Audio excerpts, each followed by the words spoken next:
Hello, it's time for another episode of Discipleship today. My name is Bob Benson. I pastor Christ Lutheran Church. Andy and I have been having some great discussions this morning, and it's been a really good time for us. But as we dive in today, we've been talking about what it is that we're called to do as disciples, as disciple makers. First of all, we're called into this relationship. We're dragged into this relationship, as God says, to be followers of Jesus Christ. And we want to be just like Jesus. And that's a hard thing sometimes.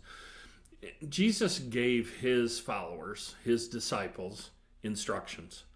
When Jesus returned to heaven after his resurrection, he left his followers explicit instructions. And those explicit instructions, those were both for the people who were there that day and for everyone that would follow Jesus in the time to come. He said to them, "Go and make disciples of all nations." That's a command left for us today. We are supposed to be making disciples of Jesus Christ, not our disciples, but disciples of Jesus.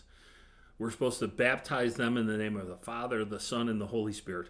We're teaching them to obey everything that Jesus has commanded us to. That's Matthew 28, 19 and 20. We are called to be disciple makers. How is it that we're making disciples? Are we very intentional about it? Are we investing our time, talents, and abilities in making disciples?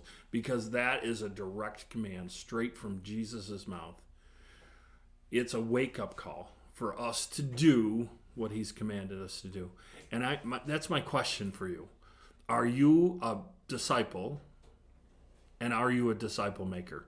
You have to pour in intentionally from your time, your talents, and abilities to make disciples. And I would challenge you that you've got to invest. You've got to take the time, you've got to take your talents, and you've got to take your abilities and live life with people. It's all about living life with people. It's not about a program. It's not about reading through a book, although those things can be helpful. It's about investing into people. The Bible tells us that we should raise up our children in the way that they should go. And when they are old, they will not depart from it. That's the kind of discipleship that we're called for individuals. Not to do what I do, but to do what God has called them to do. And that comes from a deep personal relationship with those people. So I would tell you, invest in people and help them figure out where it is that they're going. So for Discipleship Today, my name is Bob Benson. Thank you for taking the time to watch.